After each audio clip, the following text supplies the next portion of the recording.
Hey everyone, Dynamic Dunes here, and in this video I'm going to be showcasing a little resource pack I made for Minecraft Bedrock Edition, which changes blocks so that they're more useful in different building scenarios. So let's get right to it.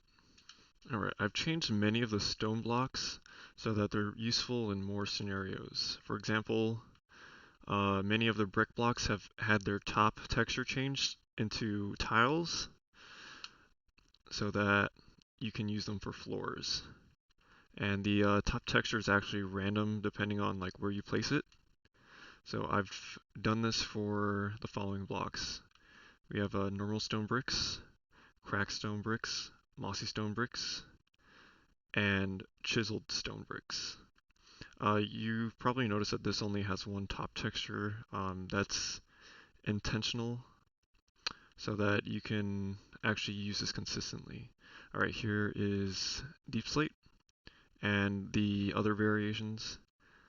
And mud bricks have the same side texture and top texture, but the difference is some of these little bricks are slightly different colors, so that when you have them in a large wall, as you can see, it kind of breaks up the texture a little bit. Alright, let's continue. The same thing is with normal bricks too. Texture has some variations so that it doesn't look so repetitive when you have a big wall of bricks. Okay, so let's get to the nether blocks. We have let's see, this is called Blackstone. And I actually really like this one. It kind of looks very polished, very, I don't know, it kind of looks shiny. But yeah, it's got the same variations. Let's see, there's the cracked and chiseled.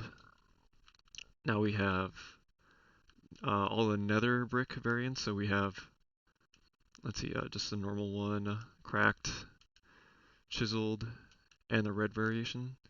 And this one is kind of an outlier, the polished basalt.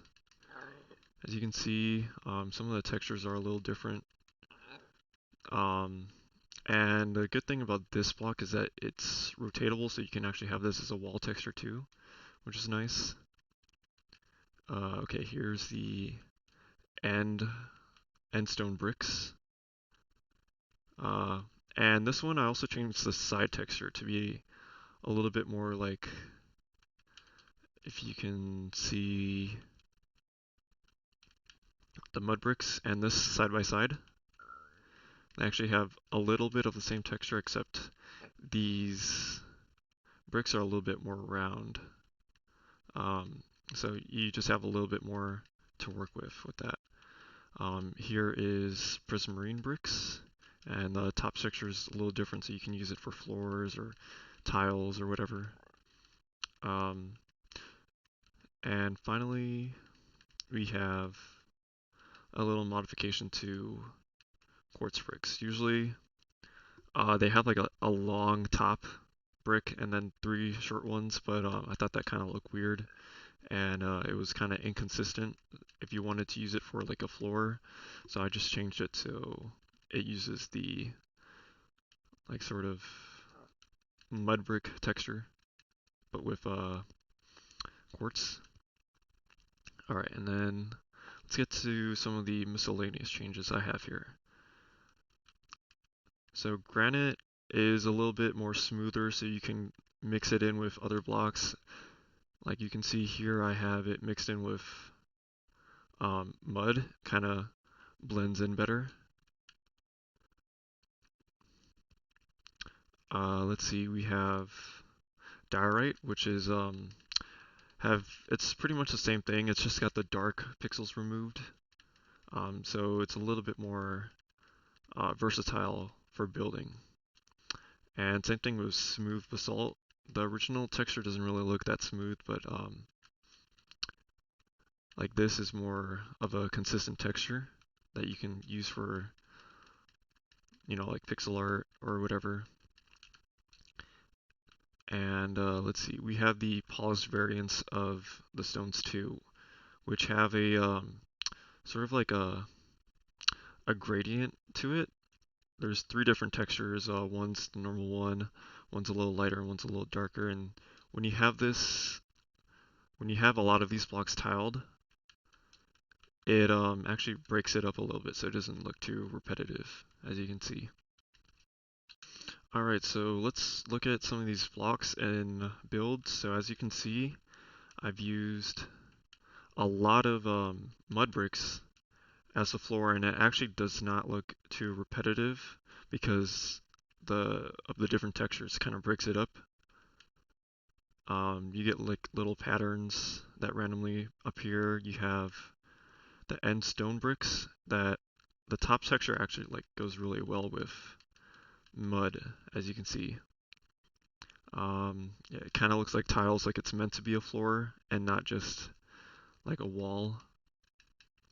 And here we have a lot of the, let's see, polished granite, and that kind of looks nice. It's got a little bit of a gradient going in and out in some places. Kind of makes the whole floor look less repetitive. Here's another place where I used a lot of mud bricks, and you can actually pair these well with the brown mushroom blocks, but that's just like a tip some people know.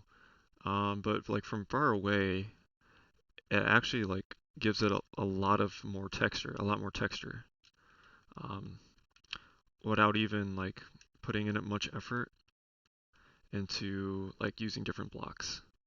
All right, here's a building that uses a lot of brick blocks and granite, and I think this texture for granite actually helps it blend a little bit more with the brick blocks, and having all these brick blocks here, it doesn't look too repetitive because of all the different textures that you can have. Alright, here is another little test build where you can see the variation doesn't really affect gradients if you want to do gradients, and the smoother diorite actually helps it blend in nicer with like white concrete or other white blocks without it like standing out too much. Alright, let me go inside. Here you can see I used some of the variations of the blocks as the roof. It's actually kind of a nice roof design, I think, instead of having just like this texture, which could look well, but I think this is better, like definitely a better choice. And if you have, again, a lot of these polished blocks, just the variation makes it look a little less repetitive. Alright, I'm just going to go over some of the design choices I made. I put a lot of thought into why I was changing some of these blocks. So of course, like all the bricks are different on top because you can use them for more applications, I guess, like for floors or for ceilings. Um, the the idea for the actually chiseled blocks having a different top texture comes from the fact that chiseled nether quartz has a different top texture and can be used for like ceilings or floors, and still looks good. And I think Minecraft's gonna continue doing this because actually the new tough blocks, the chiseled version, has a different top texture. So I think that's a pretty good way of um, giving you more options for building without adding too many more blocks. Alright. Alright, and that's pretty much the video. I'll have a link in the description in order for you to download this pack and some of my other packs, and stay tuned for more videos, because I have quite a few packs that I've made, and I just haven't made videos about them, but you'll be able to download those soon. Okay, bye.